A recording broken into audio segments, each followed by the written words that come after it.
Hey guys, Goku here, making more videos again. Today, guys, we have a behemoth of a dual dash cam, the Autobox A1, and we're gonna be installing it on an SUV type vehicle because last time I installed it on a normal sedan like so. And so today we're gonna change it up and do it on this guy. So without further ado, let's get to it.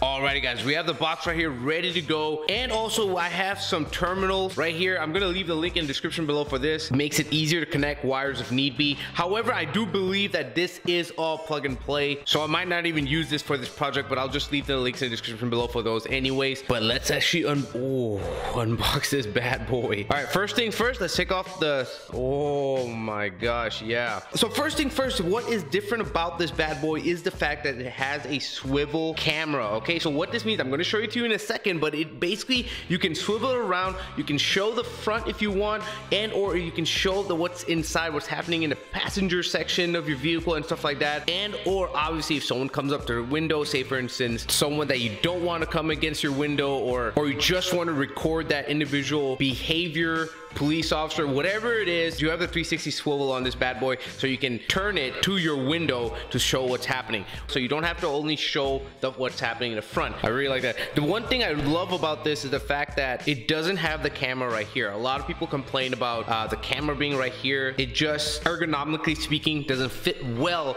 with the actual original rear view mirror. However, this gets rid of that problem, guys. Let me put this down right here for right now. Take out some more foam. And then we have the guts, silica gel, we don't need that. We have a bunch of wiring right here. We have some more wiring right here, plug and play wiring. We have the actual rear camera right here. So this is the front camera, this is the rear camera, okay? You guys already know me, I installed the front and rear dash cam right here in the Genesis, and it works really well. I love it, I love it. I can't go back to a single camera now that I have this dual camera, guys. And so with the Highlander, I want to also change that dash cam into a dual dash cam, which is what I'm doing right here. Some cleaning cloth, some bands to hold the actual device in place, and here's the literature right here. Now let's actually place this in a nice orderly fashion so I can show you what everything does. Alrighty guys, much better. There we go. So we have 5 different components that we're actually going to be talking about. We have the first component, which is the power cable right here that connects straight from your car charging port. Everyone has a 12-volt power car charger like this. You have the second component, that's the mirror dash cam, okay? Now a lot of people might already know what this is. However, if you don't know, this is actually a mirror. It looks like a mirror, as you can see. However, when powered up, when you touch it, it becomes a screen. It's really awesome. I love these things. These are awesome. Here's the actual camera that connects to this. So this is the second component. Third component is this bad boy right here. This is all the wiring that you're going to require, okay? You don't, I mean, I'm going to be doing this on an SUV, and I think I'm still going to have a ton of extra wire. There's plenty of wire in here, so if you want to put it on a truck or stuff, you got it. Fourth component we have is the actual rear view camera. Here's the actual rear view camera. This is the front camera, by the way. It's already connected, and you can swivel this around like so, 360 degrees. But yeah, this is the fourth component, the rear camera, that's going to be recording as well. And then finally, last but not least, the fifth component are going to be elastics that are going to hold this bad boy into your original mirror that's in your vehicle right there. Now this can be used as a backup camera as well, okay? You have this red wire right here that you connect and you splice into your backup lighting, okay? So when that light turns on, it gives it power and signal to let it that you're backing up. So you can do that. However, in my vehicle, I already have a backup camera. Most vehicles these days have a backup camera, so I'm not going to be connecting that feature because it's kind of redundant. What I'm going to be using this camera for is the recording of the back area of the vehicle. Okay, so now that we have everything laid out, let's actually go and put it in the vehicle and let's see how this works. But first, let's take this off. There we go, and you can clearly see it is a mirror, so it functions exactly like a mirror. When we touch it, the magic happens. Okay, let's go. Let's start installing this. All right guys, it is the next day right here because I wanted some sunlight, you know, to do this. I wanted some lighting in here. So first thing first, we're gonna actually go to the back of the vehicle. The reason for that, I already know that the back of the vehicle is actually going to be where the hard part is, because you're going to be installing that bad boy right there. So if you have a sedan, it's not that hard. You already saw how I installed it on this guy right here. Let me open this, and you see the camera right there on the Genesis, guys. It's right there, and it's easy to install because that part never moves. However, on a sedan it's easy. However, on an SUV, you might have this dilemma where the camera is going to be in an awkward position position because you might have a door that opens up and stuff. So in SUV it's a little bit different, but it still works out because I figured out that this might be the easiest and yet effective solution to where to place the camera. It's stuck on there, it's not coming off. If I want to, I can even use a screw right here to screw it in, and it is there. It's set on there and not moving, guys. I also gave it a little bit of slack, not too much, but just a little bit, so that when it does open, this is in a full extended position, it stays like that, and it's totally Gucci like that, guys. Let me just show you also when I try to close it. I'm gonna try to press this button to close the thing. It nicely tucks the wire, so let's do that right now. It's really cool. You see how it kind of nicely tucks the wire. I'm gonna have to take my camera out of here before it smashes, but you can see how it kind of nicely tucks the wire and closes perfectly. And then when I try to open it again, it opens perfectly, and that wire is not affected whatsoever. It's flawless. It's pretty flawless. It was meant to be. And also when I open this glass mirror right here, it doesn't touch anything right here. It doesn't hit this camera or anything like that. You can see my finger, it's going behind this glass. Everything works flawlessly. Now this is on the Highlander, but you know, obviously you might have a different vehicle, a different type of SUV or similar SUV like this, and you'll get the job done. Now another location you can put this bad boy is on the outside of the vehicle, but this is a dash cam, and on the outside of the vehicle I already have a backup camera. It's, you know, it's up there, so I don't want to actually install this on the outside, so I wanted it to be in the inside, and that's why. So now that we have figured that out, let's move to the front right here, and you're gonna see right here that I've already actually installed the mirror. Installing the mirror is very simple. All you do, like I said, is use these straps and strap it on, and it has like hooks right here to strap it on into your old mirror, so you do not have to worry about taking your old mirror out or anything like that. You just put it on top, and then bam, you have a bigger, wider mirror, and it just looks a little bit more modern, and obviously it has a lot of features. One benefit of having a mirror like this that's a dash cam is that, you know, see, as you can see, my windshield is now clutter free from the old dash cam that I had. So in a way, this is actually pretty nice. The next step is just plugging it in, and I'm going to use the plug from my old dash cam that's going to be right here because I already have it routed and stuff, and I'm going to show you how that routing works. I did it in my last video, but you know, it still works the same way on even an SUV. So once I have it plugged in, have the mirror to where you want it, and then twist this camera to where do you want it to actually be. So you can have it in this angle or this angle, maybe right here, whatever you want. Have it perfectly that conforms to you, and to make sure it looks nice. Give some power to this bad boy, and it automatically turns on. Obviously it's a set it and forget it kind of device. So it's telling me to insert a memory card, obviously class 10. It goes on top. I'll leave the link in the description below for a class 10 memory card. So as you can see, you can move this around wherever you want the camera. I'm moving the camera. You can move it towards you or just go like that. It's pretty awesome. So I'm gonna probably have it around right there. Now the wiring process is actually really simple. Okay, the hardest part to me was the actual rear view camera. Where was I gonna place that? Because wiring is simple. So here's the actual cord right here. Now I'm gonna use this one right here. However, obviously you can use the one that they came in the kit. I'm just gonna use this one since it's already here. I've routed it. But routing wires is simple, guys. Like you see right here, I just basically pushed the wire through the top. There's so much space that's actually up here. You can kind of see my finger going in there. You just push the wires in there. I'm gonna push the rest of this wire in there so it can look a little bit cleaner. So there we go. Push it up there. Keep going, guys. You can see I'm just pushed all that wire up there. Make it look however clean you want it to look. So I'm gonna leave it like that. Look how much cleaner that already looks. So you push the wire in there, and there's so much space, like I said, all the way until right here. In this case right here, you can see the wire right here. I've kind of left it out just a little bit. You can see it right there, that you can just push it in there into this thing with your finger. You can use the pry tools. You can use tools. For this situation, for moving wires, I just use my fingers. And once that's there, you can push the wire in between this seal right here. You can see the seal. This is a seal. Let me open the door, and you can push the wire into the seal all the way down. You can see some wire right there. You know, just push it into the seal. It's not that hard. You can see my whole fingers can go in there. If my whole finger can fit in there, the wire can definitely fit in there, and just go all the way down right there. Once you get around here, you can still see the wire right here. Just route it up there somewhere. There's so much space up there that you can just route it anywhere. Now this is the Highlander. However, you can do this for any vehicle. Obviously just routing the wires all the way up there, and so it goes like that, boom boom boom inside there, and then just comes around and plugs into right there. Now that is for if you just want the front facing camera. Okay, now the back facing camera obviously is a little bit different. It's not difficult, just takes some work. That's it. Like I said, there's a big difference between difficulty and just knowing what to do and taking the time to do it. So the front is completely done. Now let's do the back. Okay, so we have the wire right here that goes from the front mirror dash cam all the way to the back right here. And the one one thing I want to cut off first of all is this wire right here. I'm not going to be using this wire. This wire connects straight to your reverse lights, which is actually up there on this vehicle. But yeah, it connects straight to the reverse light, so I don't need that feature. So I'm just going to basically cut it off. There we have it.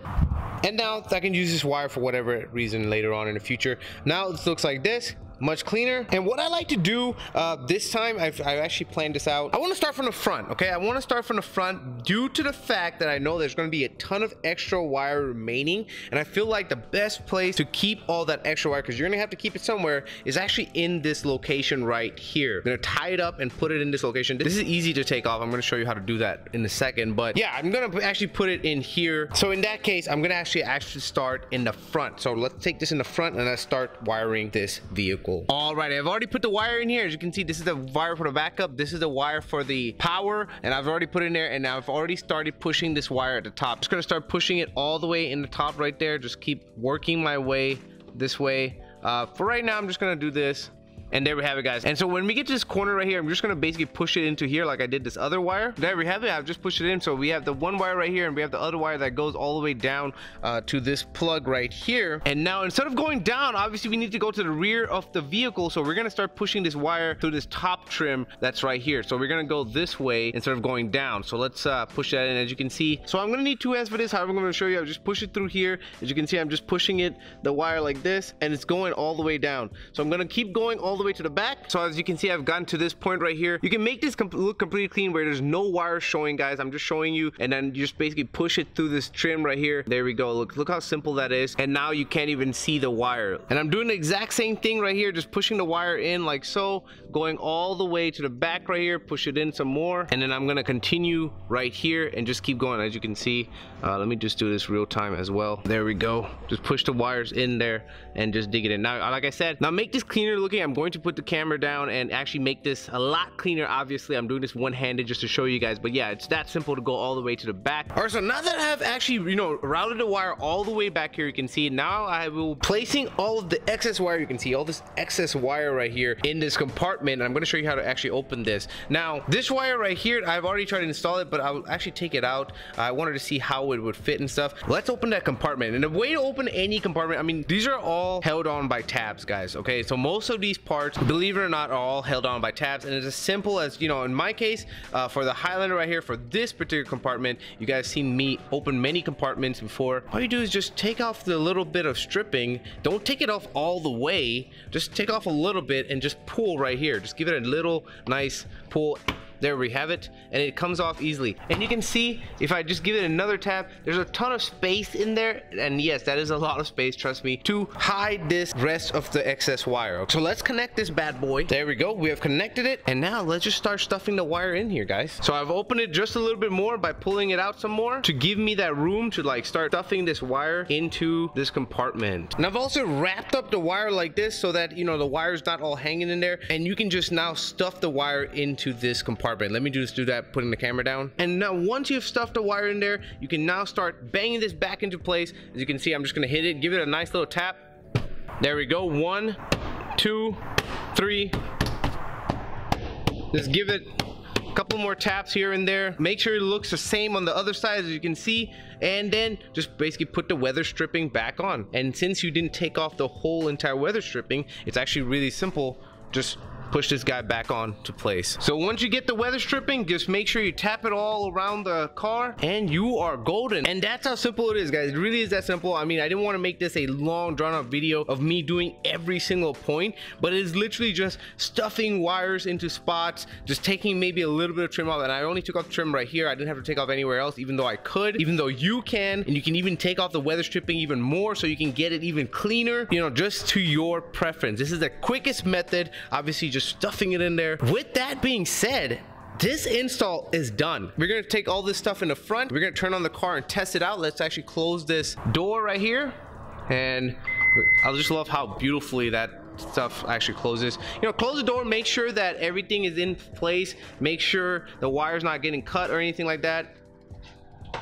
I just want to open this guy right here and show you where the camera is, and the camera is located right there, and you can see the wire right there. It's not too loose, it's not too tight, nothing like that. It's just perfect, and it's, you know, just steady right there, and nothing is going to hit it even if I close this door shut. There we go. So let's go to the front, turn on this car, and see how it works. Alrighty guys, it's an amazing feeling when you're done installing everything, even though this wasn't a hard install, but still. And now we're gonna be testing it out on the road, okay? Now it's a little bit evening outside. You can see it's kind of evening out there. It's a perfect time to get a mixed match of how this bad boy looks. Let's take it out and test it out. Now, before we do that, I just wanna turn it on real quick, give it some power. There we go. It automatically turns on, obviously, and it automatically starts recording. And you can see that is the back area right there. You can definitely move this camera up and down to see where you want to see, but I'm just gonna leave it like that. And then obviously I'm gonna hit stop recording right here, and then this is obviously the front camera. Now if you want to turn that off, just use a mirror, which I'll be doing most of the time, is just using the mirror like that. Click the bottom button and you'll be good to go. And then if you want to turn it on again, just tap on the screen and bam, there you have it. You have the actual monitor. It looks awesome, guys. Like seriously, it looks really awesome. And then, you know, obviously if you close this, you can see everything there. You can see my hand and stuff. It's really, really cool. There's a bunch of settings and stuff in here. You know, you can go through loop recording and stuff. Obviously this loop records. If you have seen my videos in the past, you know, it keeps recording and deletes, keeps recording and deletes, so you never run out of space. Okay, in terms of memory card, I already put a memory card in there. It's a 32 gigabyte memory card. You really don't need anything bigger than 32 gig. Don't get a 64 gig. You really don't need it unless you really want to. But I'm gonna leave a memory card in the description section below, so make sure you go check it out. And yeah, now let's do the road test and see how this bad boy looks. And I'm gonna be switching over to this camera because I believe sound record is on. I know if you have guests in your vehicle, they will definitely think this is like some futuristic gadget you have right here. Let's take it outside. Let's see how it's all about. Alrighty guys, look at this video. We are back on the road again. Now I'm back in my office recording this because the audio works on the dash cam. It works well. It works perfectly fine, but obviously it's not gonna give me good quality like the Rode microphone does. So I'm recording this on a Rode microphone. But in terms of picture quality, guys, this is just amazing. Okay, and I'm gonna say it right here that when I was actually driving this vehicle, it is extremely dark out here. It's almost nighttime, but yet for some reason, I don't know if it's the night sensitivity on the camera or extreme exposure or whatever, it makes it look a little bit brighter than it actually is. Okay, so that's a good thing. That's a good thing, because obviously you want to see what's on the road and everything like that. And I'm just gonna, it was so dark out here, but yet it looks like it's like the evening, so that's a good thing. Now the front camera is amazing. Like I said, guys, I'm not gonna, it is one of the best cameras I've seen for the front camera. Absolutely awesome. But then again, if we switch to the back camera, that's where the quality kind of degrades. Here we go. We're looking at the actual back camera right here, and it's, you know, not the best I've seen. Okay, now for some reason the rear cameras always are not the highest quality, but then again, this is, like I said, really dark out here. It's doing the best job it can in the darkness. A lot of people want me to show the darkness because obviously this stuff works in the daylight, but what it matters is the dark. So like, this is where it looks in probably a horrendous condition, and you know, it still works decently fine. It gets the job done, and if something does happen back there, you know, you'll be able to see it. It gets the job done in terms of recording what's back there. Not the best compared. Let's go back to the front, and here we go. This is the front right here. Phenomenal job, guys, on the front camera. So clear, crystal clear. Like I said, it's really dark out here, but it makes it look like it's not that dark, which is a good thing, so you can see everything. So I'll give it a 10 out of 10 for the front camera. For the rear camera, I'm gonna say it gets the job done, so I'll give it a 7 out of 10. You know, just because it gets the job done, it does, you know, it does the recording and stuff like that. It's good to have something back there than nothing, so I'll give it a 7 out of 10. But still, the front camera, 10 out of 10, probably the best I've seen in terms of recording. It gets the job done, guys. Even though the back camera does lack a lot, you know, the front camera does the justice, guys. But yeah, overall speaking, since the front camera is amazing like this, I'll definitely think that this is a pretty good option. Okay, like if you want a mirror dash cam that's gonna wow some people in your car, that has a cool factor and also gets the job done recording front and back, front especially, amazing quality in the front. And so I think I would pick this up. I think this is a pretty decent buy, and it's definitely going to look awesome in your vehicle. All right. Alrighty guys, that's pretty much it for the video. Hope you guys enjoyed it. Links to purchase this bad boy is gonna be in the description section of the video below. If you're watching this on Facebook, it should be below the video or above the video, somewhere around the video, so don't worry. But if you still need help finding the link, you know what to do. Comment in the section below and I'll direct you straight to it. I think Autobox really listened to their customers and figured out that having a camera like so is actually a better idea than having a camera on the actual thing itself, and I love that about it. There should be a subscribe button and also a video button popping right here if you're on YouTube. Other than that, guys, keep just here saying thanks for watching and peace.